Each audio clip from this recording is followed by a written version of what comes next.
Ya murakoze cyane mwese muri gukurikira kino kiganiro. Turashaka tuvuge ku kintu kimwe abantu bashobora kuba bazi mu buryo bumwe gusa kandi nyamara ari ikintu gisa nk'aho gikomeye cyane abantu bagombye kumenya mu buryo butandukanye cyangwa gikora ibintu mu buryo butandukanye. Icyo ngicyo bacyita ngo ni DNA.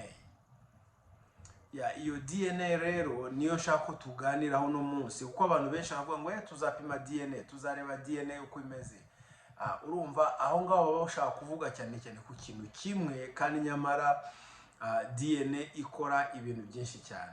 Ukimara kumva ino DNA uko ikora biragufasha cyane kugira ngo ushobore kumenya abo muvukana, abo mwavukanye mu gihe cya kera, mbese abo ni ukuvuga abavandimwe bawe cyangwa abo mufitanye amasano igihe cya kera n'ibindi n'ibindi. Ndashaka tubisobanure neza cyane, ariko agatanga mu kubisobanura nashaka kubabwira yuko DNA uko imeze, uko yaba imeze kose ni nziza cyane, kuko irafasha kugira ngo ushobore gutresinga umuntu, ushobore kumenya umuntu aho yaturutse, ibintu nk'ibi byose.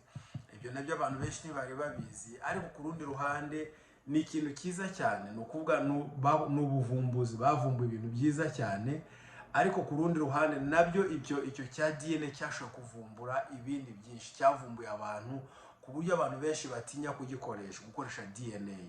Niba ashaka kubwira DNA uno munsi ni ukugira ngo umenye uko ikora, hanyuma ushobora no kugira n'abantu inama ko bagomba kuyikoresha DNA bibaye ngombwa, kugira ngo bashobore kumenya ibintu byinshi bijyanye n'ubuzima bwabo. Nimba tuvuga kuri DNA, turashaka tuvuge ku bintu bitatu bijyanye na DNA. Ni ukuvuga DNA ahanini ikunze gukora ku bintu bitatu. Ni nabyo nshaka ko tuganiraho uyu munsi. Hari icyo bita ngo ni ancestry and heritage. Ni ukuvuga igaragaza basogokuruza bawe cyangwa se umurage wawe. Ibyo byose ingendo bigaragaza. Hari n'ikindi bavuga ngo igaragaza icyo bita ngo ni biological relationship. Niyo bavuze biological relationship, ni kuvuga baba nimuvukana nabo neza cyangwa abagukomokaho neza. Ibi ngibi rero nibyo abantu benshi bakunze gukoresha kugira ngo bamenye abana uko bameze, umwana wawe cyangwa atari umwana wawe. Ibyo bavuga ngo ni DNA. Ibi ngibi baba bari gukoresha icyo bita ngo ni biological relationship. Icyo ni icya kabiri. Icya gatatu, hari icyo bita ngo ni health predisposition. Ni ukuvuga ishobora kukubwira indwara ushobora kuzarwara mu gihe kiri imbere. Ibyo bintu bitatu nashaka ko tubiganiraho cyane cyane, kuko nicyo DNA ikora, ariko abantu benshi cyane bazi DNA uko ikora ikintu kijyanye na biological relationship gusa, nta kindi baba bazi. Reka rero turebe, twinjiremo indani, tubanze ku cyo twita ni ancestry. Mu Gifaransa ni ancestry and heritage. Ni ukuvuga umurage, ni ukuvuga abakurambere, ni ukuvuga igihe umurage cyangwa abakurambere bawe, abantu wagiye ukomokaho. Ni ukuvuga aha nicyo kibazo gihari muri no minsi. Hano niba tuvuze ngo ni ancestry and heritage, ni ukuvuga abo ukomokaho, hariho ibintu twavuga bishobora kuba bigera nko ku bintu bitatu ahangaha.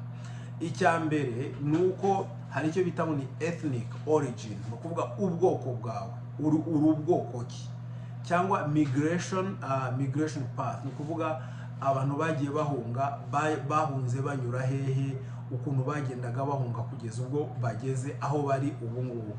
Kuko turabizi neza ko amateka y'abantu benshi cyane bagendaga bahunga kugira ngo bashobore kureba uko babona ubuzima bwiza, cyangwa amatungo yabo abona ubwatsi bwiza, ibintu nk'ibyo. Impamvu zo guhunga zo ni nyinshi cyane, cyangwa zo kwimuka ni nyinshi cyane. Urumva ngo icya kabiri turavuga ni migration path, cyangwa inzira yo yabimukira, kwimuka, mbese ibintu nk'ibyo.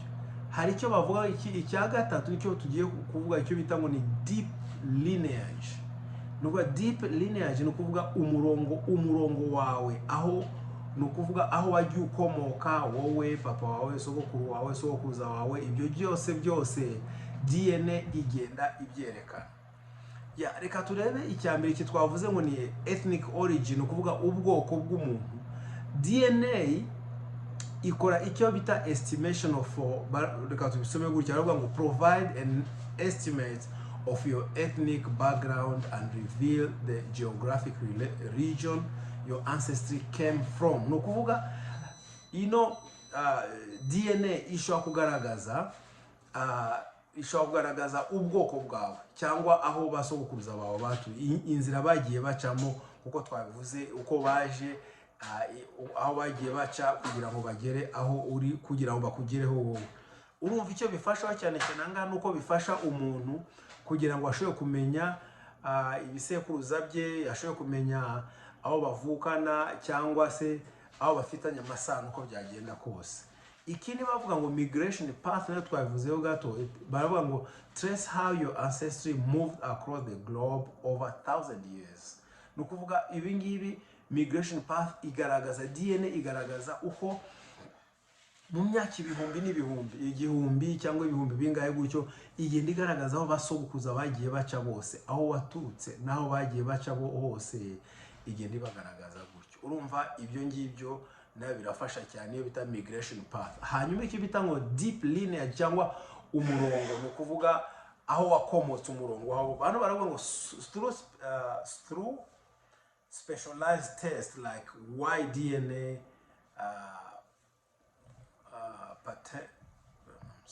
Y-DNA paternal line, or icyo bita ngo ni mtDNA, nayo barayikora, ayo bita ngo ni maternal, ariyo paternal line. Bisobanura iki? Bisobanura ko ahanga icyo bashaka gusobanura, bashobora kujya deep mwindani bakagaragaza umurongo, mbese uko ba papa ababyeyi bawe, ni ukuvuga abagabo, kuko twese turabizi uko muri Afrika abantu bakunze gufata ubwoko bw'abasi, niko bimeze gutyo. Ariko muri Amerika bisa nkaho biba binyuranye gato, ariko ntabwo ari byo turi buvuge ibyo ngibyo. Ariko bashobora kwerekana inkomoko yawe unyuze kuri papa wawe, wari papa we wari gutyo, cyangwa bakanyura kuri mama, ariyo bita ngo ni paternal na maternal life. Maternal life ni ukuvuga bashobora kunyura kuri mama wawe, akavuga ngo mama wawe yakomotse kuri uyu nguyu, yakomotse kuri uyu nguyu, bakagera kure cyane. Ibyo ngibyo ngira ngo twabyumvise neza. Ikibazo kiri muri ibi ngibi, kuko kano ni agace gatoya narimo kubabwira, kuko hariho biological relationship, hanyuma hakabaho na health predisposition. Ni ukuvuga ahangaha ikibazo gihari nuko ino DNA, kuko twabivuze ahanga, turaza kujya ku yindi, iyo bita bibaye ngombwa twashyira igice cya kabiri n'igice cya gatatu, nta kibazo gihari. Ariko tubaze dusobanura kuri aka ngaka. Ikibazo kiri kuri iki ngita ngo ni ancestry and heritage, nuko bashobora kukureba ubu ngubu bakagupima DNA yawe, bakagereranya n'abariya bo muri, wenda tuvuge ikibazo kiri kuvugwa muri no minsi Israel, ko abantu bo muri Israel benshi cyane bari kugaragaza nyine uko badakomoka ku Mana. Urumva badakomoka kuri, ni ukuvuga ntabwo bafite isano na Israel yo muri Bibiliya, nta bihuri habe na gato. Niyo mpamvu bari gutuka Yesu, ngo Yesu nta mbaraga afite, ngo Yesu ntabwo akomeye, ngo ikibi yo cyakomeje ngo gutsinda cyane, ngo ni ukuvuga gihitaho gifata umwanya w'ikiza. Niko bavuga gutyo abayobozi bakuru. Ariko ibyo ngibyo nta kibazo gihari. Icyo nshaka kuvuga cyane nuko birumvikana inkomoko yabo ntabwo ari kuri Yesu, ntabwo umurongo, ntabwo ariko bimeze gutyo. Reka tube kubitindaho cyane. Ariko rero kugira ngo bishobore kugaragara, nawe ubu ngubu bashobora kugupima, bakapima DNA, bakavuga ngo okay, reka tugereranye na DNA ya Yesu cyangwa DNA ya Aburahamu. Ibyo byose bashobora kubikora, kuko urumva ahangaha ni imyaka igihumbi no kurenza, imyaka myinshi cyane. Bashobora kureba uwo murongo wose aho wagiye ukomoka. Ngira ngo ubushize twababwiye uko DNA yakozwe kuri Yesu, basanga afite X yonyine, afite X chromosome. hanyuma Y chromosome ariyo y'umugabo yo ntayo bamubonyemo, kuko birumvikana Yesu yarafite ise wo mu ijuru, ntabwo ari ise wahangaha ku isi kugira ngo agire Y. Ibyo ntabwo tubitinda kuko twabivuze kuri video yindi. Ariko nshaka kubabwira ikibazo gihari ahangaha nuko abantu benshi cyane ntabwo bajya bashaka gukora DNA kugira ngo batavumbura amasano yabo cyangwa aho bagiye baturuka. Wenda tuvuge muri aho turi kuvuga cyane cyane muri Israel. Muri Israel gukoresha DNA ni ikibazo, ntabwo byemewe. Impamvu bitemewe ni iki? Nuko nkuko byavuzwe n'umurabi cyangwa rabi aherutse kubivuga ubushize ahangaha, nuko baramutse bapimye, umurabi yarafite ikiganiro hamwe n'uwitwa ngo Tucker Carlson. Urumva rero icyo yavuze ngo baramutse bapimye DNA y'abanyayisraeli bari muri Israel ubu ngubu, basanga atari bo banyayisraeli nyabo baturuka kuri Abrahamu cyangwa abanyayisraeli bo muri Bibiliya. Biratandukanye cyane, nta naho bihuriye. Ariko kugira ngo bitagaragara yuko bari aho ngaho kandi batagombaga kuhaba, ntabwo bakwemera uko ukora DNA, ko DNA yahita kubashira hanze. Niyo mpamvu navuga ngo abantu bakomeje kugenda bavumbura ibintu byinshi cyane, ariko biza kugeraho bavumbura ibibavumbura nabo. Ni ukuvuga bavumbuye ibintu bibashira hanze. Urumva nicyo kibazo cyongeye, kuko nta munyesera wakwemera ngo umukore DNA, kuko azahita ko yisanga ari mu bindi bihugu atari wo mu gihugu cy'isezerano ariyo Israel. Niho hari ikibazo aho ngaho. Ahangaha ni akantu gato gusa twavuze ako bita ngo ni ancestry and heritage. Ngira ngo aho mwabyumvise.